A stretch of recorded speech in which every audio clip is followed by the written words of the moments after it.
माझ्या माहितीनुसार जर का त्यांच्यानंतर जर का कोणाचं नाव लागतं, तर महाराज तुमचं नाव लागतं. कारण का सुनील महाराजांनंतर जर का कोण म्हटले ना, सुनील महाराज नाहीत ना तिथे, हां, मग समीर महाराज असतील. मी असं ऐकलंय, की गुरुजींचं आणि तुमचं जे फेस आहे ते एकदम मॅच होतं. म्हणजे काही-काहींना वाटत नाही. समीर महाराज जर वाजवत असतील, तर लांबून एखाद्याने बघितलं, तर त्याला वाटतं, की सुनील महाराज वाजवतेत.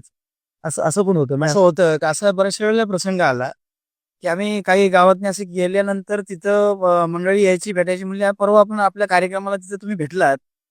खूप सुंदर कार्यक्रम झाला, खूप छान वाजवलेत."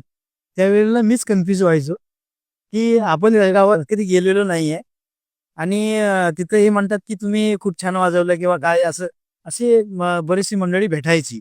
अच्छा. पण त्यावेळेला कधी म्हणजे असं त्यावेळेला माझंच असं मला वाटायचं, मी कधी या गावात गेलो नाही आणि हे कसे असं म्हणतात, की तुम्ही खूप छान वाजवलं. मग मी त्यांना बोलायचं असं, की आमचे गुरुजी असतील ते. कारण त्यांचा आणि माझा फेस थोडासा लोकांना वेल मिळता-जुळता पास वाटतो. मी पण कधी-कधी असं फोटोमध्ये त्याच्यावर बघतो ना, अच्छा. सेम साम्य दाढी वगैरे नाही का, एकदम साम्य आहे तुमच्या दोघांमध्ये. बरोबर. तर असा बऱ्याचशा ठिकाणी प्रसंग आला. मग तिथली मंडळी म्हणायची, "तुम्ही त्यांच्याकडे शिकताय आणि तसेच वाजवताय, तसेच दिसताय." म्हणजे वादनातलेही आता त्यांच्याकडेच पकवाजाचा अभ्यास चालू आहे. त्याच्यामुळं काही गोष्टी त्यांच्या म्हणजे तेच अंगात येतात, असं हिशोबाने आम्ही वाजवतो. नाही, खरंच गुरु आणि शिष्याचं एक सर्वात मोठं उदाहरण तुम्ही आणि सुनील महाराज आहात. खरंच माझी सुद्धा त्यांची काही जास्त भेट झाली नाही. मग कधीतरी भेट झाली ती कीर्तनातच झाली. एखाद्या दुसऱ्याच्या कीर्तनात वगैरे, बाबांच्या कीर्तनात. असं मला असं वाटतं एकदा आपण भेटलो होतो कुर्ल्यामध्ये रात्रीचं कीर्तन होतं. होय, होय. हे काय तेव्हा तुम्ही सुद्धा वाजवत होता शिवजयंती निमित्तानं. तुम्ही सुद्धा समोर होतात होय. आणि ते वाजवत होते समोर.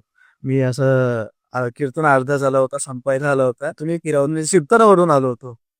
आलो आणि मग मला भेटले महाराज आणि नंतर त्यांनी भाषण केलं सुनील महाराजांनी.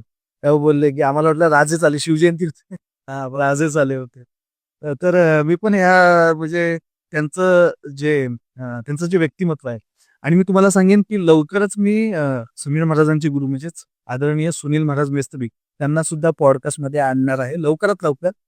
तेवढं त्यांचा वेळ भेटत नाही, कॉन्टॅक्ट होत नाहीये. नंतर ते सुद्धा कार्यक्रमात वगैरे कुठे ना कुठेतरी व्यस्त असतील. तर लवकरच त्यांना सुद्धा मी आणणार आहे.